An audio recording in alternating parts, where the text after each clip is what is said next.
Capítulo 5.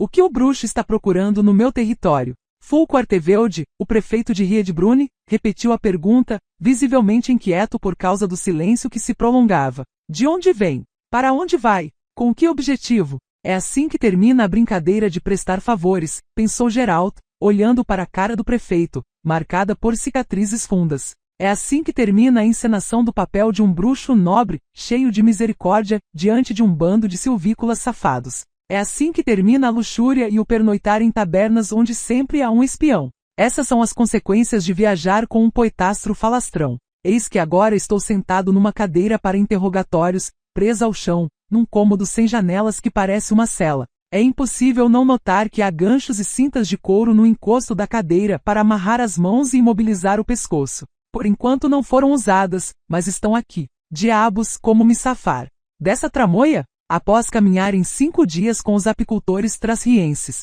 quando finalmente saíram da floresta e alcançaram a vegetação à beira do rio, a chuva parou, o vento dissipou a bruma e a neblina úmida, e o sol apareceu por entre as nuvens. Foi então que surgiram, iluminados pelo sol, os picos das montanhas alvejadas pela neve. Até recentemente o rio Jaruga era para eles um limite claro, fronteira que, uma vez atravessada, constituía uma nítida passagem para a etapa seguinte da expedição, a mais séria. Foi então que pressentiram com mais força que estavam se aproximando do confim, de uma barreira, de um lugar onde a única possibilidade era recuar. Todos pressentiam, começando por Geralt.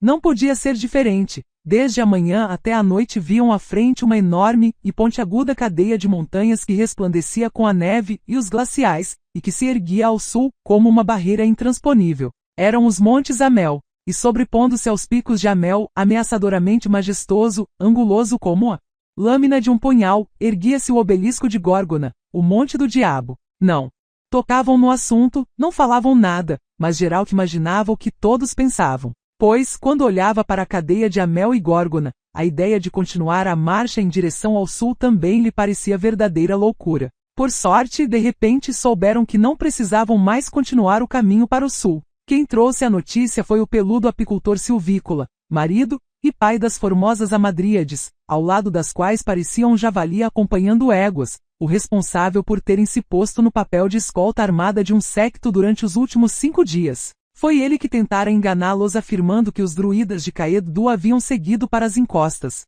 Foi no dia seguinte após chegarem à Vila Riedbrunn, tumultuada como um formigueiro, e destino dos apicultores e caçadores de Trasrios. Foi um dia após despedirem-se dos apicultores que já não precisavam mais do bruxo. Não esperava mais ver nenhum deles, por isso. Encontro lhe causou surpresa ainda maior. O apicultor começou agradecendo exageradamente e entregou a Geralt um saquetel cheio de moedas de pequeno valor, sua remuneração de bruxo. Aceitou, sentindo sobre si um olhar um tanto debochado de Regis e Cair, a quem muitas vezes se queixava da ingratidão humana e ressaltava ora a tolice, ora a estupidez do altruísmo abnegado. Foi então que o excitado apicultor anunciou a novidade, aos gritos. Ora, os visguentos, isto é, os druidas, estão, querido senhor bruxo, ora nos carvalhais à beira do lago Monduir, que fica a 35 milhas a oeste. O apicultor conseguiu essas novidades no ponto de compra de mel e cera de um parente que vivia em Riedbrunn, e o parente, por sua vez, obtivera informações com um conhecido que era caçador de diamantes. Quando, no entanto, o apicultor soube dos druidas, veio correndo o mais rápido possível para avisá-los. E agora estava todo alegre, cheio de orgulho. Sentia-se importante, como um mentiroso quando sua mentira por acaso acaba se tornando verdade. A princípio, Geralt quis seguir para Lago Monduir, sem demora, mas a companhia protestou veementemente. Regis e Cair, dispondo do dinheiro recebido dos apicultores, afirmaram que era necessário complementar a provisão e o equipamento, já que estavam na cidade, onde havia comércio de tudo, e comprar mais flechas. Milva acrescentou, pois todos solicitavam que ela providenciasse carne de caça, no entanto ela se negava a usar paus improvisados para esse fim. E mereciam passar pelo menos uma noite numa hospedaria, Jaskier adicionou, e deitar numa cama depois de tomar banho, sob o leve efeito relaxante de uma cerveja. Todos protestaram em coro que os druidas não fugiriam. Embora seja mera coincidência, o vampiro Regis acrescentou sorrindo de forma estranha: nossa companhia está no caminho certo, e segue na direção mais do que correta. O que significa que nos foi predestinado chegar aos druidas, e 1 ou 2 dias de atraso não farão nenhuma diferença. E no que se refere à pressa adicionou filosoficamente a impressão de que o tempo corre costuma ser sinal de alarme, indica que se deve diminuir o passo, agir devagar e com o devido juízo. Geralt não protestava nem discutia. Tampouco se importava com a filosofia do vampiro, embora os pesadelos que o assombrassem à noite o induzissem a ter pressa. Se bem que, depois de acordar, não conseguia se lembrar do sonho. Era 17 de setembro, lua cheia. Faltavam 6 dias para o equinócio outonal. Milva, Regis e Cair se responsabilizaram por fazer as compras e providenciar o equipamento. Geralt e Jaskier iam investigar e pedir informações na vila de Riedbrunn. Riedbrunn, localizado nos meandros do rio Nevi, era uma vila pequena, levando-se em conta a edificação de pedra e madeira erguida dentro da fortificação de terra protegida com uma paliçada. Mas as edificações concentradas dentro das fortificações constituíam, naquele momento, só o centro da vila onde morava apenas 1/10 da população. Todos os outros se apinhavam numa desordem só. Eram casebres, choupanas, palhoças, barracas, choças, tendas e carroças que serviam de vivendas. O parente do apicultor fez o papel de cicerone do bruxo e do poeta. Era jovem, arrogante e esperto, típico exemplar de um malandro local que nasceu no esgoto, banhou-se no esgoto e até saciou a sede nele. Naquele tumulto, na multidão, na sujeira e no fedor da cidade, sentia-se uma truta num riacho de água cristalina nas montanhas. Percebia-se que a possibilidade de guiar alguém em sua repugnante cidade lhe propiciava alegria. O pivete providenciava as explicações com fervor, e não se preocupava com o fato de ninguém lhe indagar nada. Explicou que Riedbrunn constituía uma etapa importante para os povoadores nilfgaardianos que caminhavam para o norte com o intuito de tomar as terras prometidas pelo imperador, por volta de 70 hectares e aproximadamente 500 geiras, e 10 anos de isenção de impostos. Pois Riedbrunn ficava na saída do Vale do Nevi, que cortava os montes Amel, no desfiladeiro Teodula, que unia as encostas e trásios com Magturga, Gesso, Metina e Maestro, países havia muito tempo dominados pelo Império Nilfgaardiano. A cidade de Riedbrunn, o pivete explicou, era o último lugar onde os povoadores podiam contar com algo além deles próprios, sua mulher e aquilo que tinham nas carroças. Por isso a maioria dos povoadores ficava acampada por muito tempo nos arredores da cidade, tomando coragem para fazer o último salto em direção ao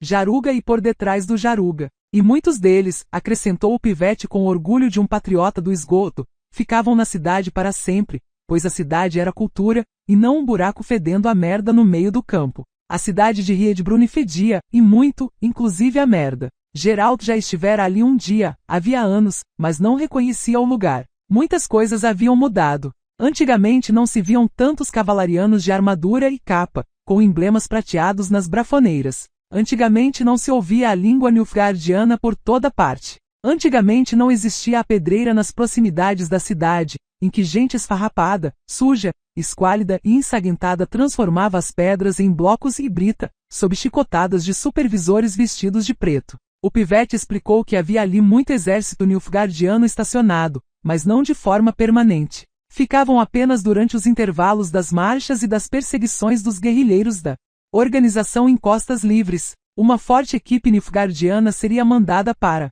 lá depois de uma enorme fortaleza de pedra ter sido erguida no lugar da antiga vila. A fortaleza seria construída com material extraído da pedreira. Aqueles que trabalhavam lá eram prisioneiros de guerra de Liria, Aedir, e ultimamente de Soden, Bruges, Angren, e de Temeria. Em Riedbrunn havia cerca de 400 prisioneiros trabalhando. Uns 500 em Minas, na escavação de minérios, e em Minas a céu aberto nas redondezas de Belhaven, e mais de 1000 construíam pontes e planavam as estradas no desfiladeiro Teodula. Na praça central, nos tempos de Geralt, também existia um cadafalso, embora muito menor. Não havia aqueles aparelhos todos que despertavam tantas associações horríveis, e nas forcas, estacas, forcados e paus não pendiam tantos adornos que despertavam nojo e fediam a podridão. É obra do Sr. Fulco Artevelde, o prefeito recém-nomeado pelo governo militar. O pivete explicou olhando para o cadafalso e os fragmentos da anatomia humana que o adornavam. O Sr. Fulco entregou mais alguém ao carrasco. Não se brinca com o Sr. Fulco, acrescentou. É um senhor severo. O caçador de diamantes conhecido do pivete que encontraram na taberna não causou boa impressão em Geralt, pois estava ainda tomado por aquele estado pálido e trêmulo, semi-sóbrio, semi-bêbado, semi-real, próximo de um sonho provocado por uma farra e bebedeira que duraram 3 dias e noites seguidos. O bruxo perdeu a esperança num instante. Parecia que as notícias sensacionais sobre os druidas poderiam derivar de um simples delirium tremens. Contudo, o caçador embriagado respondia às perguntas conscientemente e de forma sensata. Rebateu Jaskier, que o acusou de não parecer um caçador de diamantes e o provocou dizendo que quando achasse pelo menos um diamante o homem teria aparência adequada. O sujeito indicou com exatidão, e concretamente o lugar nas proximidades do lago Monduir, onde estavam os druidas, sem confabulações e isento da vaidade característica dos mentirosos. Permitiu-se perguntar o que seus interlocutores estavam procurando com os druidas, e foi ignorado com silêncio ante essa manifestação de desprezo. Avisou que entrar no carvalhal dos druidas era morte certa, pois eles tinham o costume de captar intrusos, colocá-los dentro da boneca de palha e queimá-los vivos ao som de orações, cantos e encantamentos. Parecia que boatos e superstição boba viajavam junto com os druidas, acompanhando seu passo de perto. O resto da conversa foi interrompido por 9 soldados de uniforme negro, armados de bisarmas com o símbolo do sol nas brafoneiras. "O senhor é o bruxo chamado Geralt?"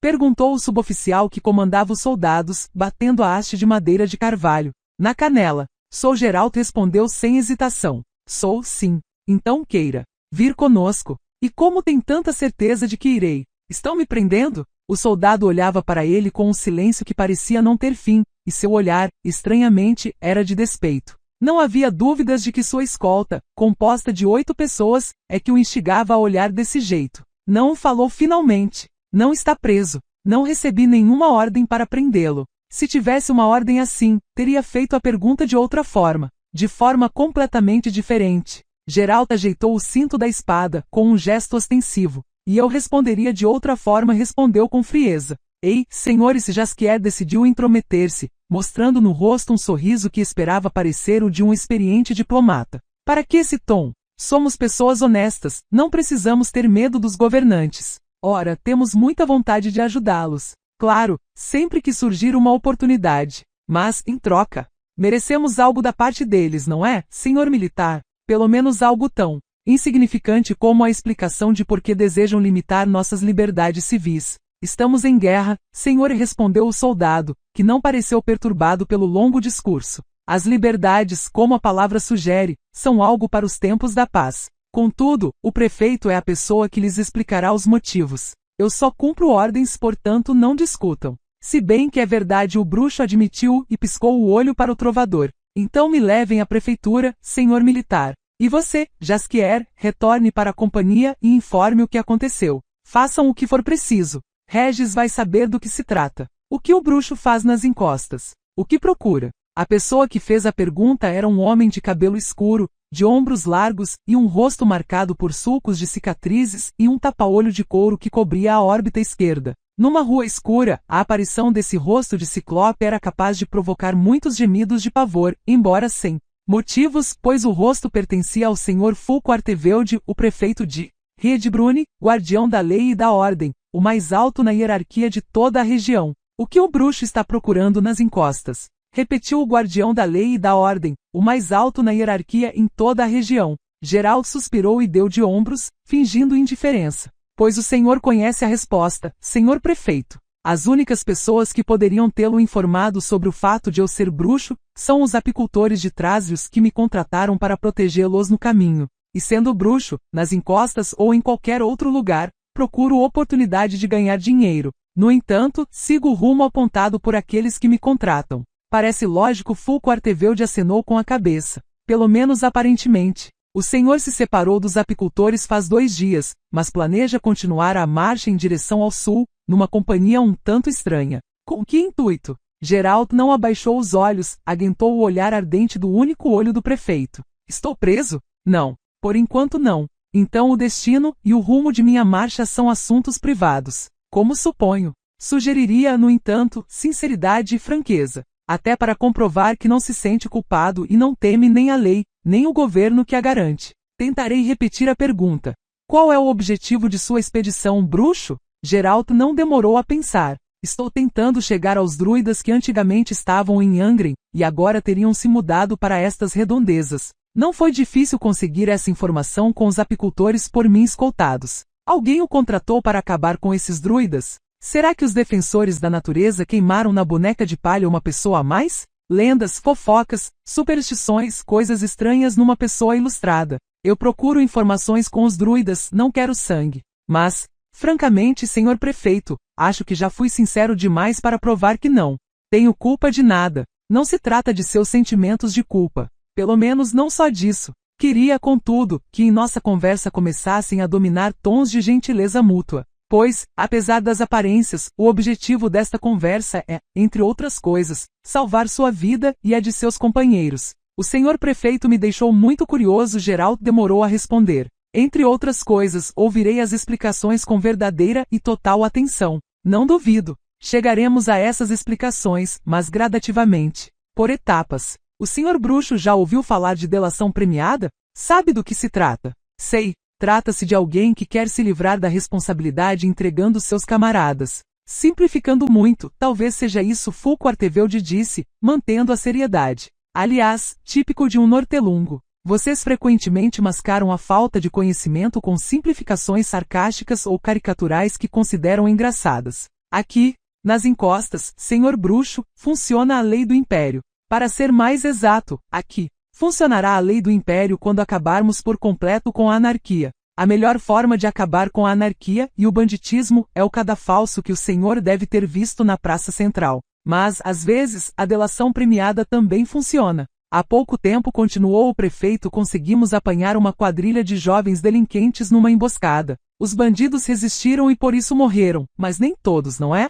Geralt, num instante, tirou a conclusão de uma forma um tanto grosseira, pois já estava um pouco entediado com aquela cantilena. Um foi preso vivo. Foi-lhe prometido que seria perdoado se aceitasse participar da delação premiada. Isto é, se começasse a depor e entregar gente. E então me entregou. De onde tirou essa conclusão? O senhor teve algum contato com os criminosos do local? Agora ou no passado? Não, não tive. Nem agora, nem antes. Por isso perdoe-me, senhor prefeito, mas todo esse alvoroço é um completo desentendimento ou uma farsa, ou uma provocação. Se for o último caso, então proponho não perdermos tempo e passarmos ao assunto em questão. A ideia de uma provocação contra o senhor parece não deixá-lo em paz, observou o prefeito, franzindo a sobrancelha deformada por uma cicatriz. Será que o senhor, apesar das afirmações, tem motivos para temer a lei? Não. Mas estou começando a temer que aqui a luta contra a criminalidade seja dirigida de forma tosca, sem rigor, sem investigação minuciosa sobre culpa ou inocência. Mas talvez seja apenas uma simplificação caricatural, típica de um nortelungo burro que continua não entendendo como o prefeito de Riedbrunn está tentando salvar-lhe a vida. Fulco Artevelde, calado, encarou-o por um momento. Depois bateu palmas. Tragam-na aqui, ordenou aos soldados. Geralt acalmou-se com algumas respirações, pois de repente uma ideia lhe provocou taquicardia e um pico de adrenalina. Teve que fazer mais algumas respirações ritmadas, precisou, surpreendentemente, fazer até o sinal com a mão escondida sob a mesa. E, surpreendentemente, não obteve resultado. Sentiu uma onda de calor e de frio. Os guardas empurraram Ciri para dentro do cômodo. Oh, vejam só, falou Ciri, logo após ter sido sentada numa cadeira com as mãos algemadas atrás do encosto. Vejam só o que o gato trouxe. Artevelde fez um gesto curto. Um dos guardas, um homem enorme com rosto de criança estabanada, lançou a mão devagar e deu uma bofetada no rosto de Ciri, fazendo que o banco balançasse. Perdoe-lhe, disse o guarda num tom de súplica e de forma surpreendentemente suave. É jovem, inexperiente e atrevida. Angoleme. Artevelde falou devagar, mas em voz alta, e eu prometi que a ouviria. Mas com isso quis dizer que ouviria as respostas às minhas perguntas. Não tenho a menor intenção de ouvir suas piadas. Será castigada por elas. Entendeu? Sim, titio. Um gesto e uma bofetada. A cadeira balançou. É jovem, balbuciou o guarda, esfregando a mão na cintura. E atrevida. Um fino fio de sangue correu de seu nariz arrebitado. Geralt logo percebeu que não era Ciri e ficou espantado com seu erro. A moça fungou com força e soltou um riso ferino. Angoleme, repetiu o prefeito, você me entendeu? Entendi, sim, senhor Fulco. Quem é este? A moça fungou mais uma vez, inclinou a cabeça, arregalou os enormes olhos para Geralt. Seus olhos eram castanhos, não verdes. Depois balançou o cabelo castanho claro com mechas indisciplinadas que caíam sobre as sobrancelhas. Nunca o vi antes, lambeu o sangue que caíra em seus lábios. Mas sei quem é. Já disse, senhor Fulco. Agora o senhor sabe que não menti. Ele se chama Geralt. É bruxo. Há uns 10 dias atravessou o Jaruga e está indo em direção a Toussaint. Não é, tiozinho de cabelo branco? É jovem e atrevida, falou o guarda com pressa, olhando para o prefeito com certo desassossego. Mas Fulco Artevelde só franziu o senho e balançou a cabeça. Angoleme, você ainda terá oportunidade de fazer gracejos. No cadafalso. Bom, vamos lá. Com quem, segundo você, esse bruxo Geralt viaja? Também já falei. Com um bonitão chamado Jasquier, que é trovador e carrega um alaúde. Com uma jovem mulher de cabelo louro escuro, cortado na altura dos ombros. Não sei seu nome. E com um homem que não me foi descrito e cujo nome também não foi mencionado. São 4 no total. Geralt apoiou o queixo nos dedos das mãos, fitando a moça com curiosidade. Angoleme não baixou os olhos. Mas que olhos você tem, disse. Olhos estrambolhos. Continue, Angoleme, o senhor Fulco a apressou, franzindo o senho. Quem mais faz parte da companhia do bruxo? Mais ninguém. Já disse que eram 4. Está surdo, titio? Um gesto e uma bofetada. E mais sangue escorreu. O guarda massageou a mão na cintura, restringindo-se a fazer comentários sobre o atrevimento dos jovens. Você está mentindo, Angoleme, o prefeito falou. Pergunto mais uma vez. Quantos são? Como quiser, senhor Fulco. Como quiser. A vontade é sua. São 200. 300. 600. Senhor prefeito Geraldo antecipou rápida e bruscamente a ordem de bater na moça. Deixemos o assunto, se for possível. Aquilo que disse é suficientemente preciso, de forma que não se pode falar de mentiras. Seria talvez uma questão de falta de informações. Mas como ela tem essas informações? Ela própria admitiu que me viu agora pela primeira vez na vida. Eu também a vejo pela primeira vez. Dou minha palavra. Obrigado. Artevelde lançou-lhe um olhar torto pela ajuda na investigação. Trata-se de uma valiosa ajuda. Quando começar a interrogá-lo, espero que também seja cooperativo. Angoleme, você ouviu o que o senhor bruxo falou? Diga, e não me force a apressá-la. Foi dito e a moça lambeu o sangue que correu de seu nariz que se informasse aos governantes algum assassinato planejado, se entregasse àqueles que planejam algum tipo de maldade, seria concedida clemência a mim.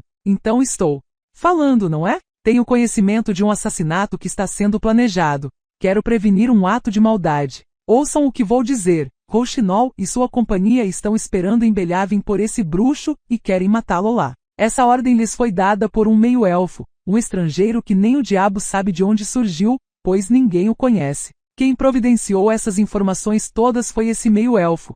Quem era, como era, de onde viria, quando viria, em que companhia. Avisou que se tratava de um bruxo, que não era um panaca qualquer. Pelo contrário, que era esperto e que não era para se fingir de sagaz, mas logo apunhalá-lo pelas costas ou meter uma seta, ou, melhor ainda, envenenar quando fosse comer ou beber em algum lugar em Belhaven. Rouxinol recebeu dinheiro do meio-elfo para esse fim, muito dinheiro, e prometeu mais após o serviço completado. Com o serviço completado, Fulco Artevelde observou. Então esse meio-elfo ainda está em Belhaven? Com o bando de Rouxinol? Talvez, não sei. Já, faz 2 semanas que fugi da companhia de Rouxinol. Então esse seria o motivo pelo qual você os está entregando. O bruxo sorriu. Trata-se de vingança pessoal? A moça semicerrou os olhos e contorceu os lábios inchados com um movimento asqueroso. Fique fora de meus assuntos de merda, tiozinho.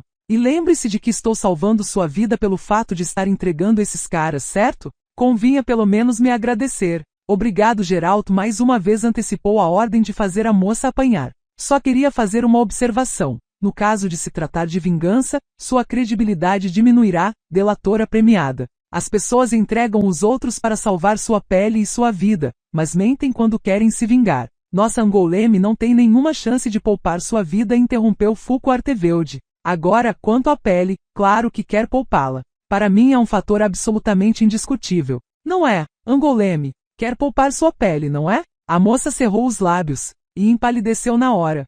Coragem de bandida, falou o prefeito com desprezo. E de pirralha. Assaltar tendo vantagem sobre a vítima, roubar os fracos, matar os indefesos, isso sim. Agora, olhar a morte nos olhos, isso já é mais difícil. Não consegue fazer isso. Vamos ver ainda, rosnou. Veremos então, concordou Fulco com ar sério. E ouviremos. Você cuspirá seus pulmões no cadafalso, Angoleme. O Senhor me prometeu que concederia clemência. E cumprirei a promessa. Se aquilo que você disse for verdade. Angoleme contorceu-se toda no banco, apontando com todo o seu corpo magro para Geralt.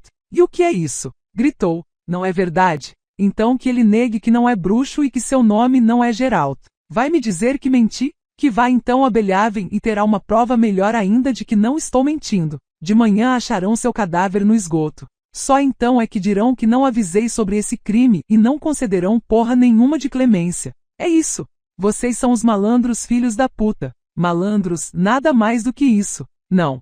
Batam nela, disse Geralt. Por favor. Em sua voz havia algo que fez que as mãos do prefeito e do guarda parassem no ar, no meio do gesto. Angoleme fungou e fixou os olhos em Geralt. Obrigada, titio disse. Mas o fato de baterem em mim não é nada. Podem bater se quiserem. Batiam em mim desde pequena, já me acostumei. Se você quer fazer um ato de bondade, então confirme que estou dizendo a verdade. Para que cumpram a palavra. Para que me enforquem, porra. Tirem-na daqui, ordenou Fulco, calando Geralt, que tentava protestar com um gesto. Já não precisamos dela, esclareceu quando ficaram sozinhos. Eu sei de tudo e darei as explicações. E depois pedirei que o senhor faça o mesmo. Primeiro a voz do bruxo era fria e me esclareça do que se tratava no final barulhento que terminou com um pedido de enforcamento. A moça fez o que um delator premiado tinha que fazer. Ainda não. Como assim? Homer Stragen, chamado de Rouxinol, é um homem excepcionalmente vil, cruel e petulante, sagaz e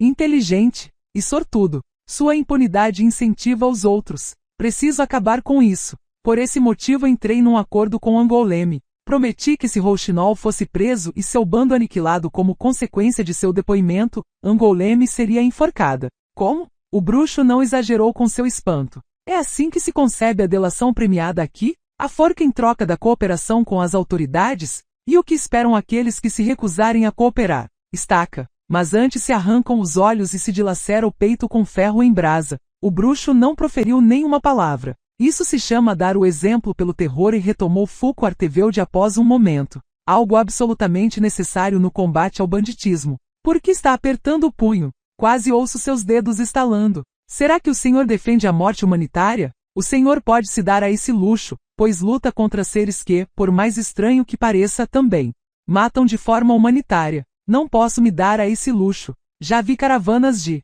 comerciantes e casas assaltadas por Rouxinol e gente como ele. Vi o que se fazia com pessoas para que revelassem onde estavam os cofres, ou para que confessassem as senhas de porta-joias ou caixas. Vi Rouxinol ordenar que investigassem mulheres com uma faca para ver se escondiam preciosidades. Vi pessoas submetidas a coisas ainda piores, por pura diversão. Angoleme, cujo destino o comove tanto, com certeza participava desse tipo de diversão. Fez parte de um bando faz um bom tempo. E se não fosse por mero acaso, se não fosse pelo fato de ela ter fugido do bando, ninguém saberia da emboscada em Belhaven, e o senhor a conheceria em outras circunstâncias. Talvez ela o tivesse acertado com uma seta nas costas. Não gosto de especulações. O senhor sabe por que ela fugiu do bando? Seu depoimento nessa questão era um emaranhado só, e meus subordinados não queriam perder tempo com divagações. Mas todos sabem que Rouxinol pertence a essa classe de homens que submetem as mulheres a um papel, digamos, primitivamente natural. Se não consegue de outra forma, impõe-lhes esse papel à força. Além disso, com certeza havia conflitos provocados por divergências geracionais. Rouxinol é um homem maduro, e a última companhia de Angoleme era composta de fedelhos que nem ela. Mas são só especulações, no fundo nada disso importa. E o senhor, por obséquio, por que se incomoda tanto? Porque desde a primeira vista Angoleme desperta no senhor emoções tão vivas? Que pergunta estranha! A moça denuncia um atentado que seria preparado contra mim por seus antigos camaradas a mando de um meio-elfo. Algo bastante esquisito, porque não tenho contas a prestar com nenhum meio-elfo. Além disso, a moça sabe em que companhia estou viajando. Conhece detalhes, como o nome do trovador Jasquier e o fato de a mulher ter uma trança cortada. Essa trança é que me faz desconfiar de mentira ou provocação nisso tudo. Não teria sido difícil pegar e interrogar algum dos apicultores silvícolas com quem viajei na última semana, e fazer uma encenação rápida. Chega!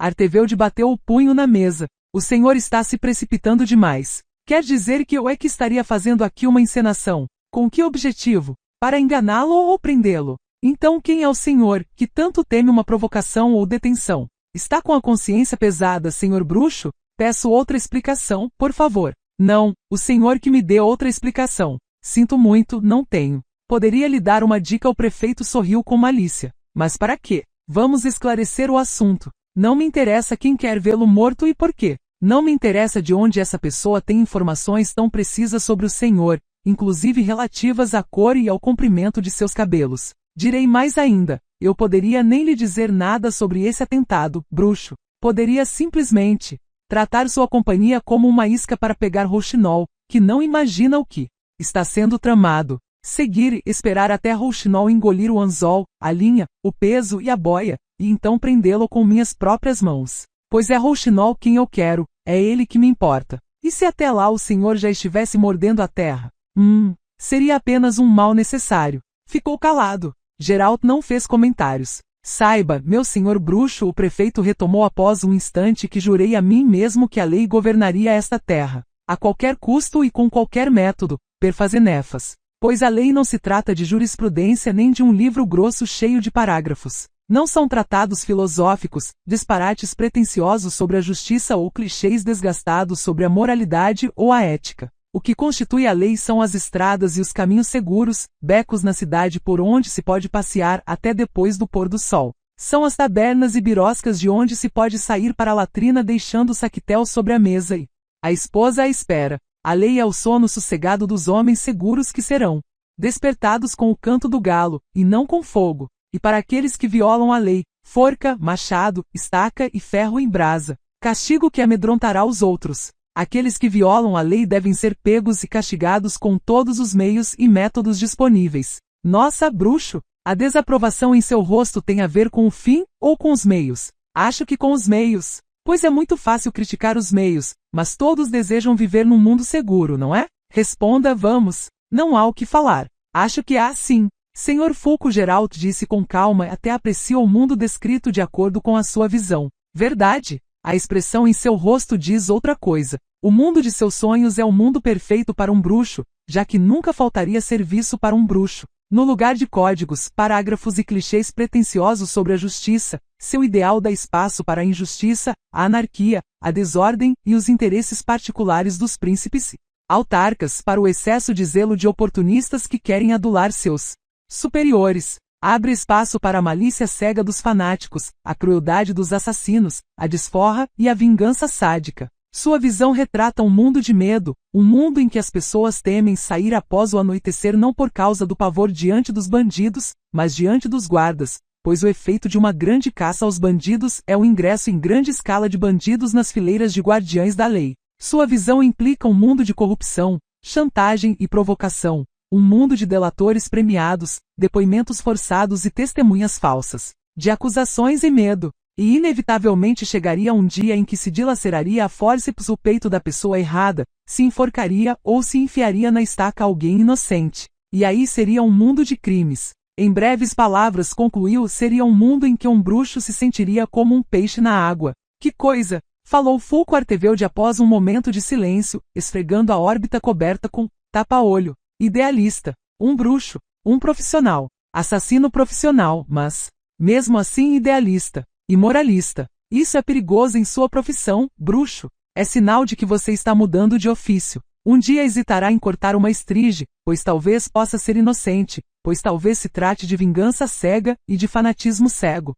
Não queria que chegasse a esse nível. E se um dia, tampouco lhe desejaria isso, mas seria possível. Se um dia alguém machucasse de maneira cruel e sádica um ente querido, então gostaria de retomar esta conversa, a problemática do castigo proporcional à culpa. Quem sabe se ainda haveria tantas divergências em nossas concepções. Mas hoje, aqui e agora, não será esse o tema debatido. Hoje falaremos de um assunto concreto, e esse assunto é você. Geralt ergueu levemente as sobrancelhas. Embora você tenha debochado de meus métodos e de minha visão do mundo da lei, meu caro bruxo, você será usado para concretizar essa visão.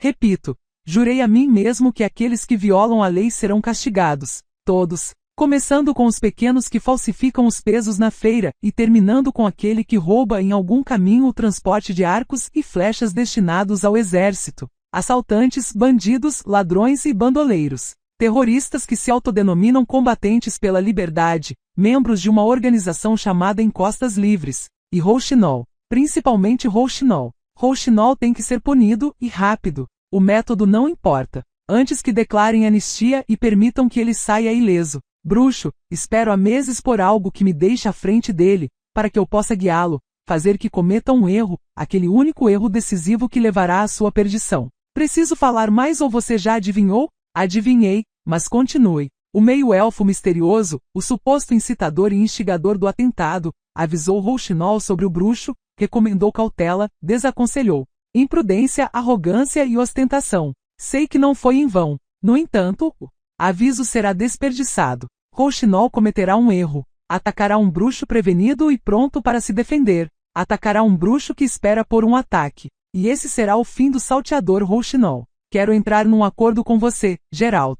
Será meu bruxo premiado. Não interrompa. É um acordo simples, os dois lados se comprometem e cumprem o que será combinado. Você acabará com Rouxinol. Eu, em troca. Calou-se por um instante, sorriu com astúcia. Não perguntarei quem você é, de onde vem, para onde e com que objetivo viaja. Não perguntarei por que um de vocês fala com um sotaque nilfgaardiano, que quase passa despercebido, e por que o outro às vezes desperta raiva nos cachorros e cavalos. Não mandarei tirar do trovador Jaskier o tubo com anotações, não verificarei do que se trata. E passarei ao serviço secreto imperial informações sobre vocês só depois que Rouxinol estiver morto ou em meu calabouço. Quem sabe, talvez até mais tarde. Para que se apressar tanto? Eu lhes darei tempo. E uma oportunidade. Que oportunidade? De vocês chegarem a Tolsain. A esse ridículo principado de contos de fadas cujos limites nem o serviço secreto nilfgaardiano se atreve a ultrapassar. No entanto, mais tarde, muitas coisas poderão mudar.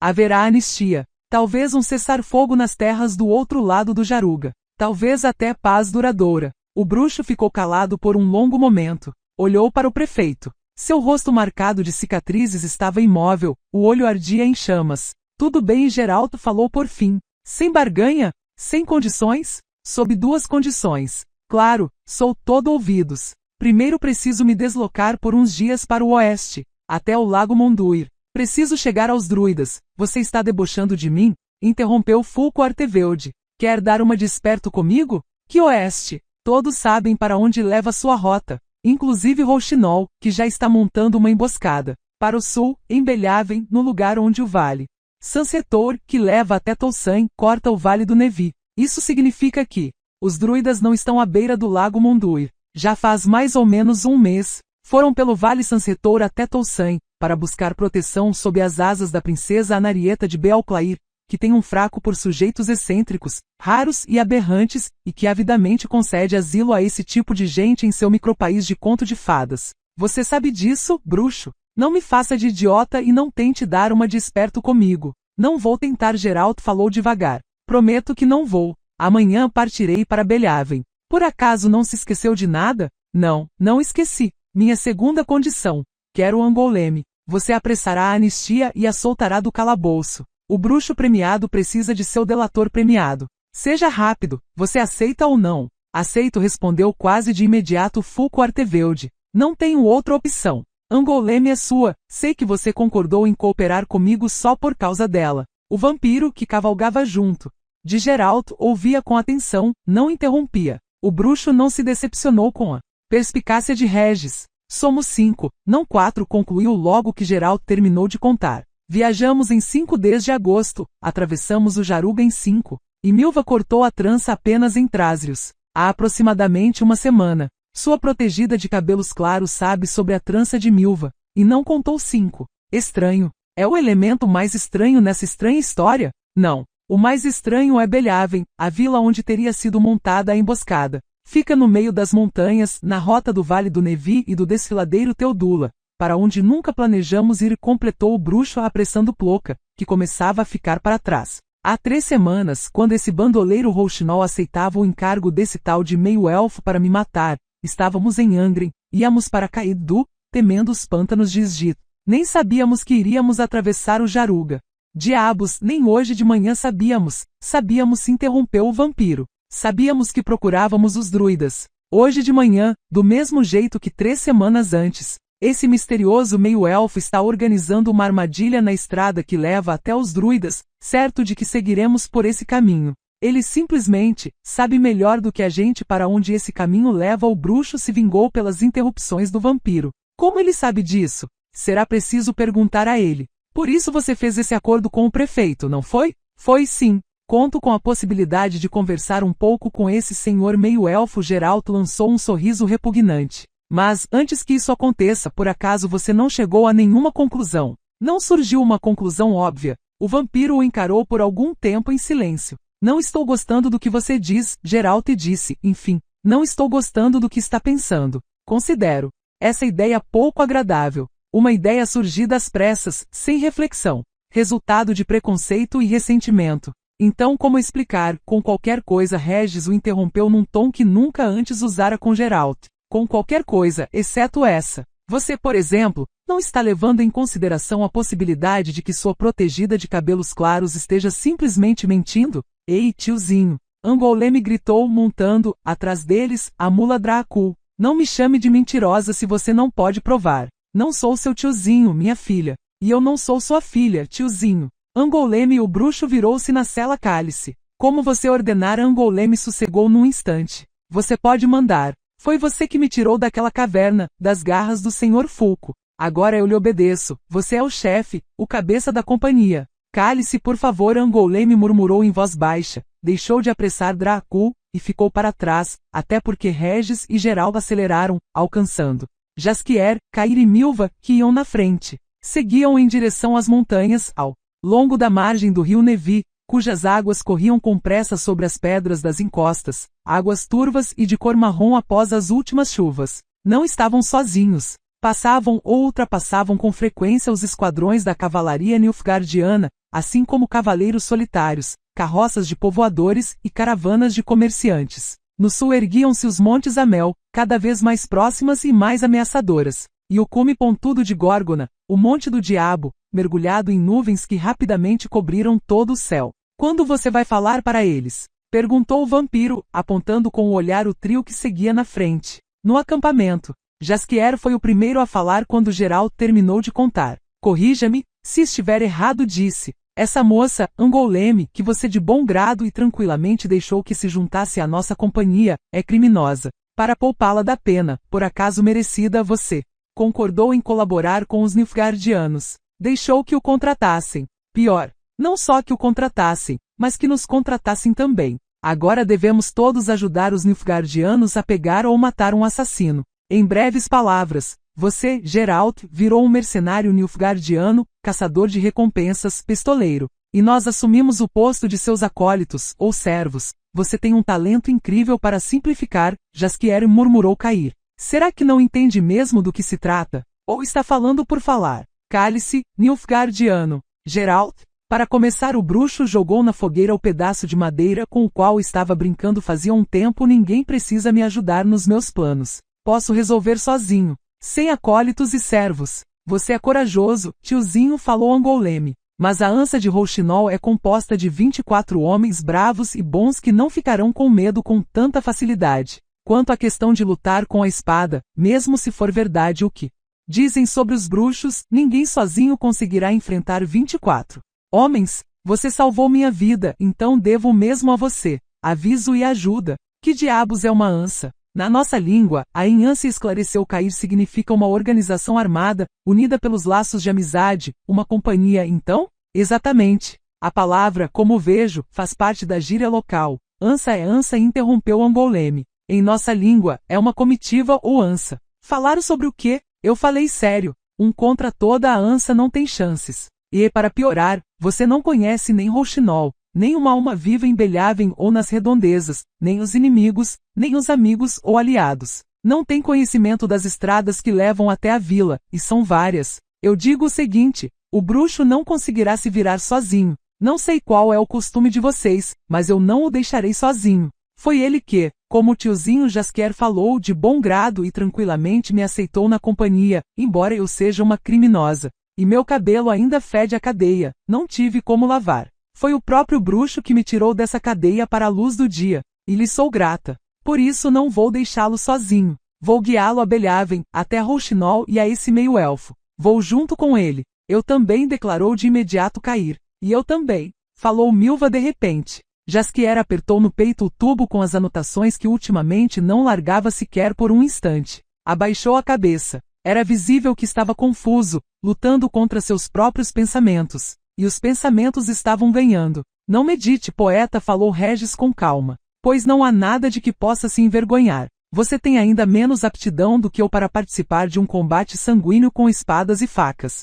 Não fomos ensinados a ferir o próximo com ferro. Além disso, eu... Ergueu os olhos reluzentes para o bruxo e Milva. Sou covarde, confessou logo. Se não for preciso, não quero passar por aquilo que passei naquele dia, na embarcação e na ponte. Nunca. Por isso peço que me excluam do grupo de combate que vai até Belhaven. Você me tirou dessa embarcação nas costas, Milva falou baixo, e da ponte, quando a fraqueza não me deixava andar. Se você fosse mesmo covarde, com certeza teria me deixado sozinha, ou teria fugido do local. Mas não foi covarde. Você me ajudou, Regis. Muito bem falado, tia, afirmou Angoleme, convencida. Não sei exatamente do que se trata, mas falou bem. Não sou nenhuma tia para você. Os olhos de Milva tinham um brilho agourento. Cuidado, moça. Me chame assim mais uma vez e você vai ver. Verei o quê? Calma, gritou o bruxo com ímpeto. Chega, Angoleme. Estou vendo que preciso botar ordem aqui. Acabou o tempo de viajar às cegas para o horizonte, pensando que talvez haja algo lá, atrás do horizonte.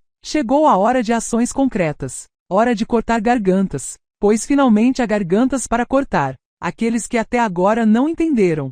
Que entendam. Finalmente temos um inimigo concreto bem perto de nós. Um meio-elfo que quer nossa morte, então é agente das forças inimigas. Fomos avisados graças a Angoleme, e de acordo com o provérbio, melhor prevenir do que remediar. Preciso pegar esse meio-elfo e forçá-lo a falar quem lhe dá ordens. Você entendeu, Jaskier? Parece que entendo mais e melhor que você, o poeta disse com calma. Sem nenhuma necessidade de pegar e forçar ninguém a falar, acho que esse misterioso meio-elfo atua a serviço de Dijkstra, que você deixou manco em minha presença em Tanner, ao massacrar a articulação do tornozelo dele. Dijkstra, após o relato do Marechal Vicegerde, com certeza nos considera espiões nilfgaardianos. E depois de nossa fuga do corpo militar dos guerrilheiros lirianos, sem dúvida a rainha Meve acrescentou alguns itens à lista de nossos delitos. Está errado, Jaskier, intrometeu-se Regis em voz baixa. Não é Dijkstra, nem Vicegerde, nem Meve. Quem então? Qualquer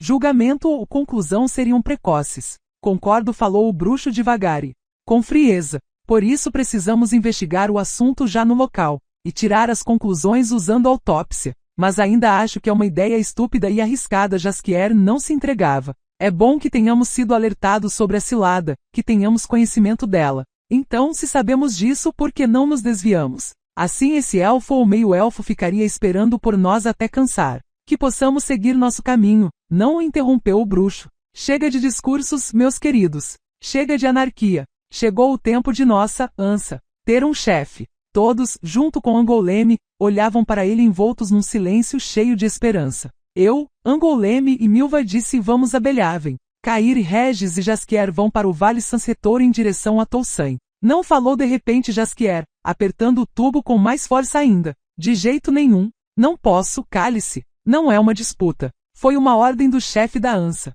Vocês vão para Tolsain e você, Regis e Cair, vão nos esperar lá. Tolsain para mim significa morte, declarou o trovador com uma voz débil. Quando me reconhecerem em Belclair, no castelo, serei condenado à morte. Preciso lhes confessar que, não precisa, o bruxo o interrompeu. Tarde demais. Poderia ter desistido, mas você não queria. Ficou na companhia para salvar Ciri. Não foi assim? Foi. Então seguirá com Regis e Cair pelo Vale Sansetor. Vocês nos esperarão nas montanhas, sem atravessar a fronteira de Tolsain. No entanto, se for necessário, terão que atravessar, pois os druidas, esses de Caeddu, os conhecidos de Regis, estarão em Tolsain. Se for preciso, conseguirão as informações com os druidas e seguirão o caminho para resgatar Ciri, sozinhos. Como assim, sozinhos? Você prevê a possibilidade. Não prevejo nada, estou levando em consideração a possibilidade. O tal chamado por acaso. Ou o último dos casos. Talvez tudo corra bem e não seja necessário passarmos por Tolsain. Mas qualquer coisa. O importante é que nenhuma perseguição nilfgaardiana o seguirá até Tolsain. Não seguirá mesmo, intrometeu-se Angoleme. O estranho é que Nilfgaard respeita as fronteiras de Tolsain. Uma vez, também me escondi ali de uma perseguição. Mas os cavaleiros de lá são iguais aos negros. Elegantes, de fala polida, mas rápidos no manejo da espada e da lança. E patrulham a fronteira o tempo todo.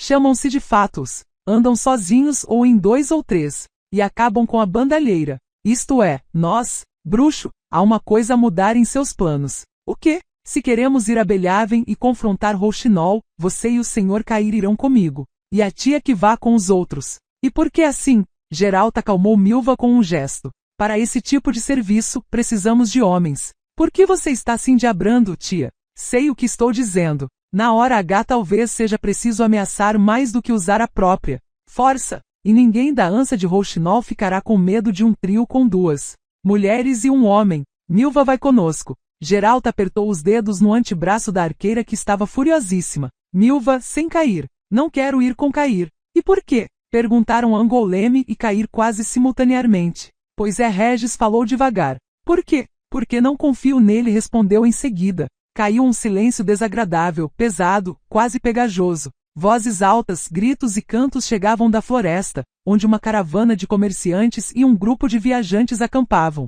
Esclareça, falou enfim Cair. Alguém nos traiu, disse o bruxo em tom seco. Depois da conversa com o prefeito e das revelações de Angoleme, não há dúvidas quanto a isso. E se pensarmos bem, poderemos chegar à conclusão de que o traidor está entre nós. E para adivinhar de quem se trata não é preciso refletir muito. Pelo que me parece, Cair franziu as sobrancelhas. Você se permitiu sugerir que eu sou o traidor? Não nego ter pensado isso.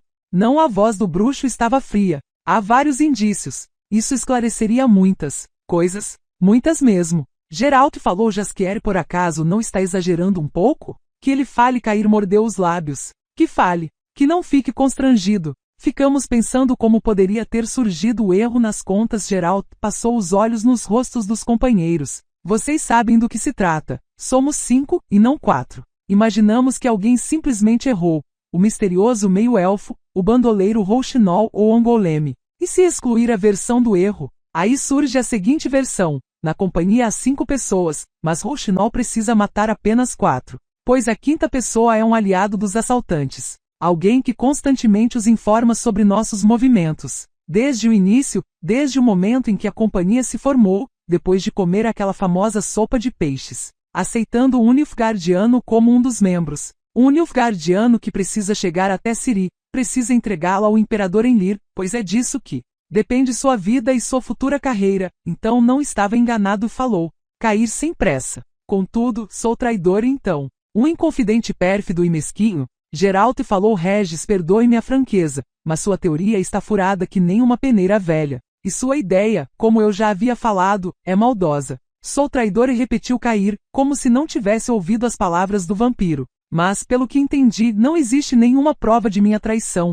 apenas traços obscuros e especulações do bruxo. Pelo que entendi, a tarefa de provar inocência é minha. Precisarei comprovar que não tenho 2 caras, não é? Não seja patético. Nilfgaardiano. Geralt resmungou, ficou na frente de Cair e o atingiu com seu olhar. Se eu tivesse provas de sua culpa, não perderia tempo falando. Simplesmente o cortaria em postas, como se faz com um arenque. Você conhece a regra cui bono? Então responda. Quem, além de você, teria o menor motivo para recorrer à traição? Quem, além de você, lucraria qualquer coisa com a traição? Um estampido alto e demorado ressoou no acampamento dos comerciantes. Fogos de artifício em tons dourados e vermelhos estouraram no céu negro. Pipocaram feito um enxame de abelhas douradas e caíram em forma de chuva multicolor. Não tenho 2 caras, falou o jovem Nilfgaardiano com uma voz forte e melodiosa. Contudo, infelizmente não posso provar. Mas posso fazer outra coisa. Aquilo que me cabe, que devo fazer quando sou ofendido e insultado, quando alguém mancha minha honra e tira minha dignidade.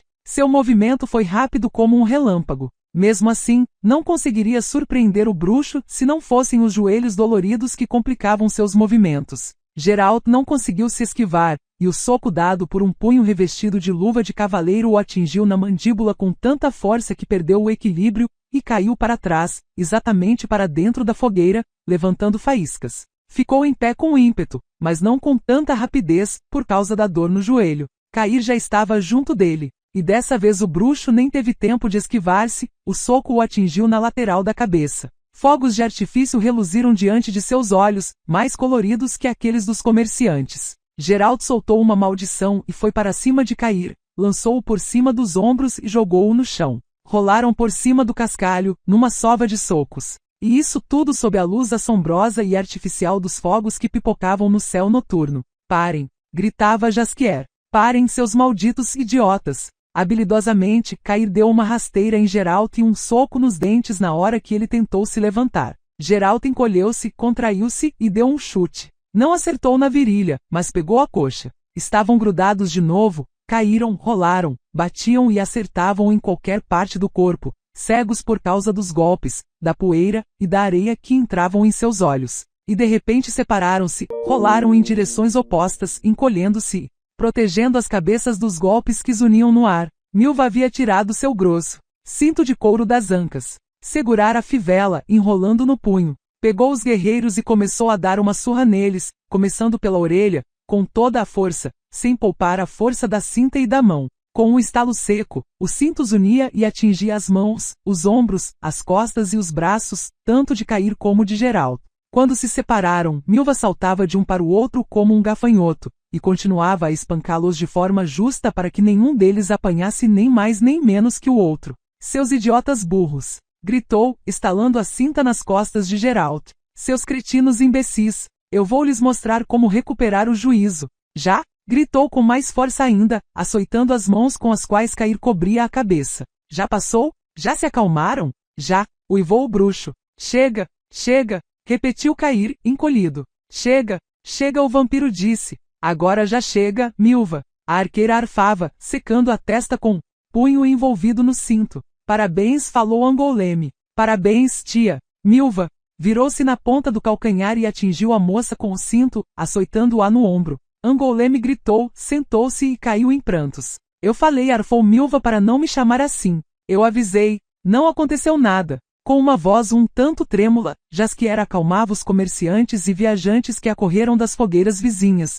Foi apenas um desentendimento. Uma discussão amigável. Já está tudo resolvido. O bruxo tocou com a língua o dente solto e cuspiu o sangue que corria do lábio cortado. Já sentia as costas e os braços inchados, e sua orelha, açoitada pela cinta, provavelmente já estava quase do tamanho de uma couve-flor. Cair rastejava ao seu lado, estabanado, segurando a bochecha. Em questão de instantes, grandes vergões causados pelo flagelo surgiam e inchavam em seu braço nu. A cinza do último fogo de artifício, uma chuva que cheirava a enxofre, caiu, atingindo o chão. Angoleme soluçava, segurando seu ombro. Milva jogou o cinto para o lado e, após um momento de hesitação, ajoelhou-se junto dela e a abraçou sem proferir nenhuma palavra. Proponho que vocês se apertem as mãos, falou o vampiro com voz fria. Proponho nunca, absolutamente nunca mais voltarem a esse assunto. De repente, o vento que descia das montanhas assobiou, lançando uma rajada que parecia carregar uivos, gritos e vozes fantasmagóricas.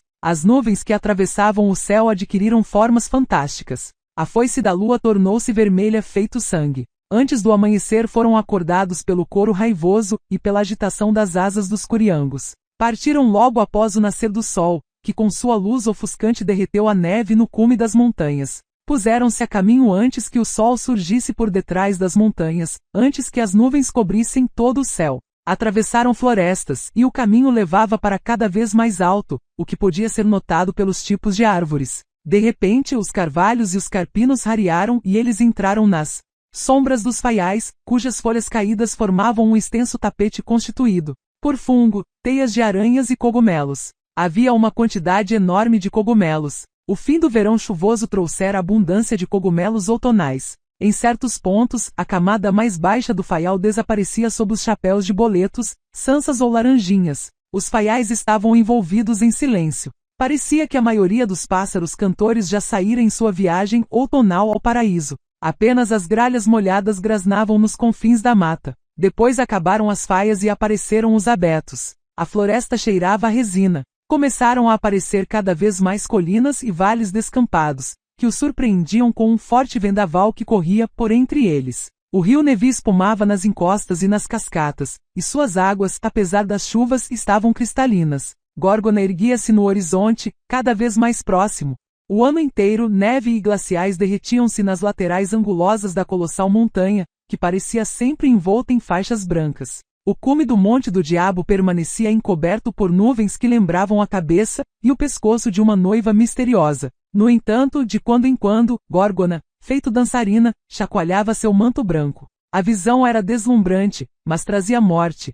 Das paredes íngremes da montanha desciam avalanches que varriam tudo o que encontravam em seu caminho até os amontoados rochosos estendidos aos seus pés, e mais abaixo, pela encosta, até as linhas florestais de abetos sobre o desfiladeiro Teodula, sobre os vales do Nevi, e Sansetor e os negros olhos d'água serranos. O sol, que apesar de tudo conseguira romper as nuvens, pôs-se cedo demais, simplesmente se escondeu atrás das montanhas no oeste, inflamando-as com um fulgor dourado e púrpura. Pernoitaram. O sol nasceu, e chegou a hora de se separarem. Envolveu a cabeça minuciosamente com o lenço de seda de Milva. Vestiu o chapéu de Regis. Mais uma vez verificou a posição do cial nas costas e dos 2 punhais por dentro das gáspias. Ao lado, Cair afiava sua longa espada nilfgaardiana. Angoleme atou uma faixa de lã na cabeça, enfiou uma faca de caçador presente de Milva por dentro da gáspia. A arqueira e Regis selavam os cavalos. O vampiro ofereceu seu cavalo negro a Angoleme e pegou a mula Dracul em troca. Estavam prontos. Faltava fazer só uma coisa. Venham aqui, todos. Aproximaram-se. Cair, filho de Sealash, começou Geralt, tentando não ser patético. Eu o magoei com suspeitas injustas e agi com desdém. Peço perdão, diante de todos aqui, abaixando a cabeça. Peço desculpas na presença de todos e gostaria que você me perdoasse. Peço perdão a todos vocês também, pois o que fiz foi lamentável, sujeitando-os a ver e ouvir tudo aquilo. Eu descarreguei em Cair e em vocês minha raiva e minhas mágoas, por causa da necessidade de saber quem nos traiu e quem sequestrou Ciri, que estamos tentando resgatar. Minha raiva deriva do fato de se tratar de uma pessoa que já me foi muito próxima. O lugar onde estamos, nossos planos, o caminho que escolhemos e para onde seguimos, tudo foi detectado através da magia de escaneamento, de rastreamento. Para um mestre em magia, não é difícil detectar e observar de longe uma pessoa que ele conhece e que lhe é próxima ou com a qual tenha tido um contato psíquico duradouro, que tenha lhe permitido criar uma matriz. Mas a feiticeira e o feiticeiro de quem falo cometeram um erro. Denunciaram-se. Erraram ao contar os membros da companhia, e esse erro os revelou. Regis, explique a eles. Geralt pode ter razão, falou Regis devagar. Como qualquer vampiro, permaneço invisível para uma sonda mágica visual e para o escaneamento, isto é, para o feitiço de rastreamento. Pode-se rastrear um vampiro por meio do feitiço analítico, de perto, mas não é possível detectar um vampiro usando um feitiço de rastreamento à distância. O feitiço de rastreamento não mostra vampiro. No lugar onde ele está, a varredura não mostra ninguém. Apenas um feiticeiro poderia ter errado diante de nosso grupo, detectando 4 pessoas onde havia 5, ou seja, 4 pessoas e um vampiro. Aproveitaremos esse erro dos feiticeiros, o bruxo retomou o discurso. Eu, Cair e Angoleme conversaremos em Belhaven com o meio-elfo que contratou os assassinos para nos matar. Não lhe perguntaremos quem dá as ordens, pois já temos conhecimento disso.